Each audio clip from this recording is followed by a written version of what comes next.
Bonjour à toutes et à tous et bienvenue pour une nouvelle plongée dans les profondeurs de l'histoire, là où le soleil des Caraïbes masquait parfois les ténèbres de l'âme humaine.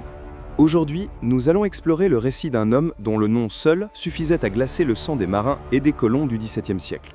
Préparez-vous à découvrir l'histoire de François l'Olonnais, celui que l'on surnommait, à juste titre, le pirate le plus cruel à avoir jamais écumé les mers. Son histoire est celle d'une brutalité si extrême qu'elle défie souvent l'entendement, même dans une époque déjà réputée pour sa violence. Imaginez un instant le bouillonnement des Caraïbes au milieu du XVIIe siècle. Un paradis turquoise, des îles luxuriantes, des promesses de richesse infinies. Mais sous cette carte postale idyllique se cachait une réalité bien plus sombre. Un théâtre d'affrontements incessants entre les puissances coloniales européennes, l'Espagne, la France, l'Angleterre et les Pays-Bas. C'était un monde où la loi du plus fort régnait, où la vie humaine avait peu de valeur et où la violence était monnaie courante. C'est dans ce creuset de chaos et de brutalité que va émerger notre personnage, Jean-David Naud. Né vers 1635 dans la modeste ville portuaire des Sables-d'Olonne, en France, Jean-David n'avait aucune perspective d'une vie facile. Comme tant d'autres jeunes Français issus de milieux défavorisés, il fut contraint de chercher sa fortune, ou du moins sa survie, loin de sa patrie. Son chemin le mena vers les Antilles, non pas en tant que noble ou commerçant fortuné, mais comme un engagé. Un engagé, pour ceux qui l'ignorent, était un travailleur sous contrat, vendant sa force de travail pour une période déterminée, souvent 3 à 5 ans, en échange de son passage vers les colonies. C'était une forme de servitude temporaire, une quasi-esclavage, qui plaçait ces hommes blancs dans des conditions souvent aussi dures que celles des esclaves africains. C'est ainsi que Jean-David Naud se retrouva dans les plantations de canne à sucre de la Martinique, sous un soleil impitoyable. Il y connut la dureté du travail forcé, la discipline brutale des contremaîtres et la déshumanisation inhérente au système colonial. Il fut témoin quotidien de la violence exercée sur les esclaves africains et ressentit lui-même le poids de l'exploitation. Cette période fut formative. Loin de le briser, elle forgea en lui une âpreté, une résilience féroce et un profond ressentiment qui allait le consumer.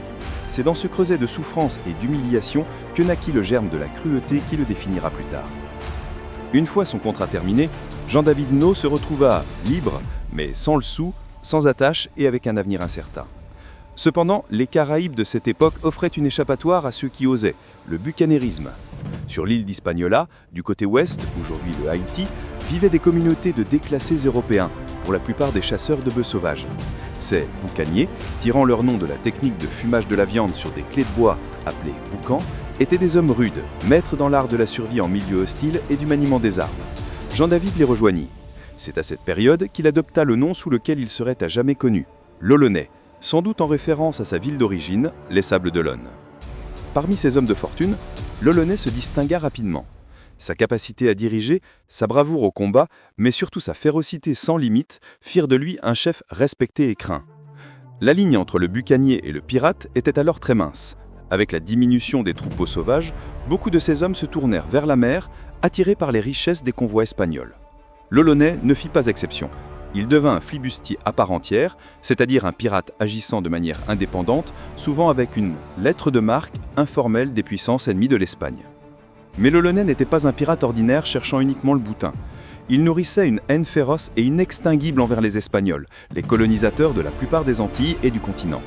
Cette haine était le moteur de sa barbarie, qu'il exerçait avec une intensité terrifiante. Sa réputation grandissait à chaque nouvelle atrocité et les récits de ses actes commençaient à circuler, semant la terreur dans tous les ports espagnols.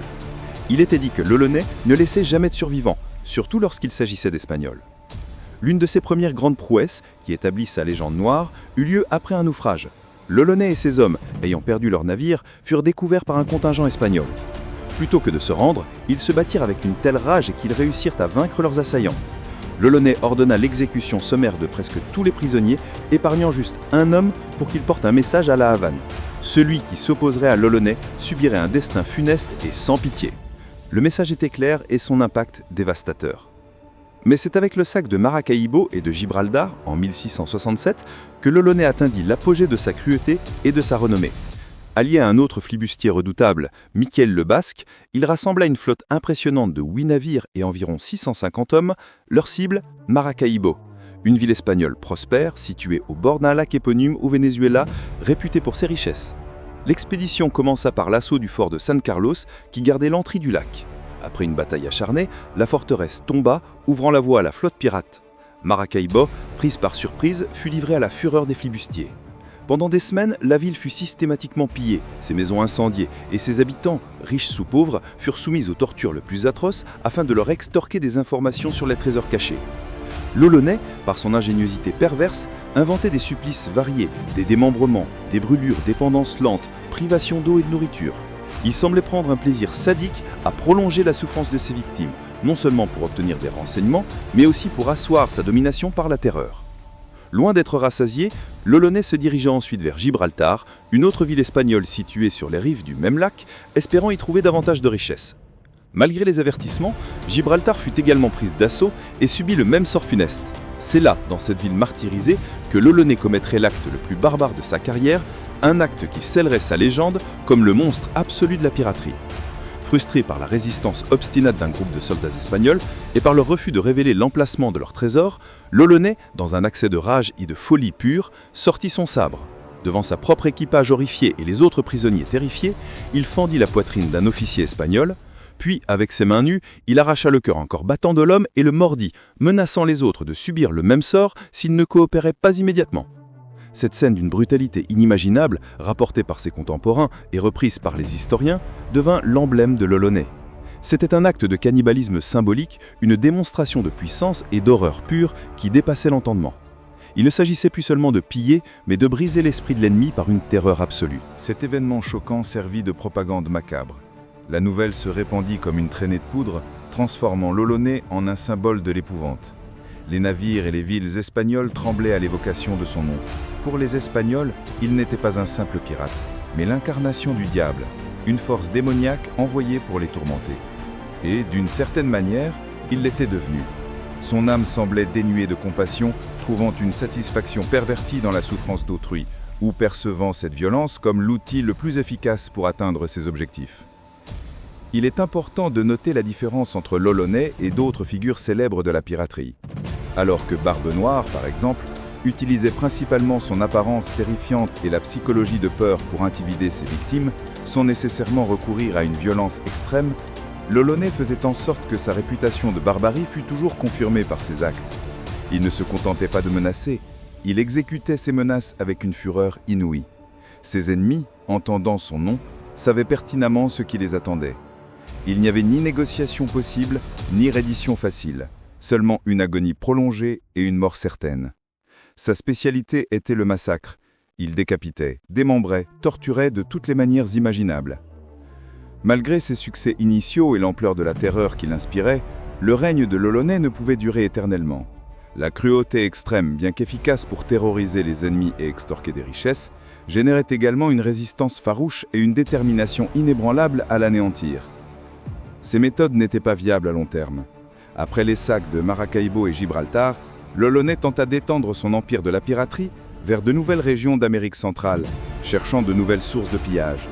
Cependant, la chance, qui l'avait si souvent favorisé, commença à lui tourner le dos. Lors d'une expédition vers le golfe du Honduras, son navire s'échoua. Privé de son vaisseau, de ses provisions et isolé sur une côte inconnue, il se retrouva avec sa troupe réduite dans une position de grande vulnérabilité. Ils furent contraints de débarquer, tentant désespérément de trouver un moyen de subsister et de continuer leur pillage. Mais là, ils se heurtèrent à un ennemi qui ignorait tout de la réputation terrifiante des pirates européens. Les populations indigènes de la région, probablement les Indiens Kuna ou Darien de l'actuel Panama, étaient des tribus guerrières connaissant parfaitement leur territoire et farouchement protectrices de leurs terres. Elles n'avaient aucune crainte des diables blancs. Pour elles, l'Olonais et ses hommes étaient des envahisseurs, et ils seraient traités comme tels. Loin des batailles navales ou des sièges de villes fortifiées, l'Olonais et son équipage se retrouvèrent piégés dans une impitoyable guerre de guérilla dans la jungle, un environnement qui leur était complètement étranger et hostile. Chassé un par un, l'Olonais vit sa bande se réduire considérablement. Finalement, il fut lui-même capturé par les indigènes. Et la fin de Jean-David Naud, le sinistre François l'Olonais, fut aussi effroyable, sinon plus, que l'innombrable vie qu'il avait volée. Les récits de sa mort sont glaçants. Il aurait été démembré vivant par les indigènes, membre par membre, son corps brûlé, et dans certaines versions, même consommé au cours d'un rituel macabre. L'ironie tragique est que l'homme qui avait infligé tant de souffrances et de déshumanisation finit par subir un sort d'une brutalité similaire, à la hauteur de ses propres atrocités. Il n'y eut ni tombe, ni trésor perdu à son nom, Seulement le silence final de la jungle et l'écho terrifiant de son règne de terreur. La figure de l'Olonais demeure une page sombre et fascinante de l'âge d'or de la piraterie. Il est un rappel poignant des extrêmes de la nature humaine, de sa capacité à basculer dans la cruauté la plus absolue. Dans un monde déjà brutal, il réussit à se distinguer par une férocité sans pareille, devenant une figure quasi mythique de l'horreur. Il n'a pas laissé derrière lui de vastes fortunes ou de trésors légendaires, mais un héritage indélébile, celui d'un homme consumé par la haine et la violence, qui trouva son propre enfer dans les eaux caraïbéennes qu'il terrorisait. Et son histoire nous pousse à nous interroger. Qu'est-ce qui pousse un homme à devenir un monstre d'une telle ampleur ? Sa brutalité était-elle une réponse directe à l'esclavage qu'il avait lui-même subi, une vengeance contre un système qu'il avait déshumanisé ? Ou bien y avait-il une obscurité innée, une prédisposition à la cruauté qui ne demandait qu'à s'épanouir dans le chaos des Caraïbes ? La vérité est probablement une combinaison complexe de facteurs psychologiques et environnementaux, mais il est indéniable que l'Olonais incarnait le pire de ce que la piraterie pouvait offrir. Il fut un fléau, un agent du chaos, non pas un héros romantique. Et son histoire, bien qu'elle nous fascine et nous repousse, demeure une composante essentielle de la tapisserie historique du Nouveau Monde. Il n'a jamais cherché la rédemption, ni exprimé le moindre remords. Il a vécu et est mort comme le fléau des Espagnols, et son nom continue de provoquer des frissons. L'âge d'or de la piraterie a eu des aventuriers audacieux, des stratèges astucieux et des leaders charismatiques. Mais parmi tous, l'Olonais se distingue comme l'incarnation même de la cruauté. Le pirate qui ne se contentait pas de voler les richesses, mais aussi les âmes et les espoirs de ses victimes. Son récit, aussi macabre soit-il, est une partie inévitable et édifiante de l'histoire tumultueuse des Caraïbes. Nous voilà arrivés au terme de cette exploration de la vie et de la mort du terrible François l'Olonais. Une histoire qui, nous l'espérons, vous aura permis de saisir la complexité et la brutalité d'une époque révolue. Quelle est votre opinion sur François l'Olonais ? Ses actes vous semblent-ils être le reflet d'une folie pure ou le produit inévitable d'un système colonial impitoyable ? Laissez vos commentaires et vos réflexions ci-dessous. Nous sommes curieux de connaître votre avis. Si cette exploration de la légendaire cité de Port-Royal vous a captivé, n'oubliez pas de cliquer sur le bouton « J'aime » pour nous faire part de votre appréciation. Partagez cette vidéo avec tous ceux que l'histoire, le mystère et les légendes des Caraïbes passionnent. Et surtout, abonnez-vous à notre chaîne pour ne manquer aucune de nos futures explorations des récits les plus extraordinaires et souvent oubliés de l'histoire. Votre soutien est la boussole qui nous guide dans nos recherches et nos productions. Merci infiniment de votre fidélité, et à très bientôt pour une nouvelle aventure historique.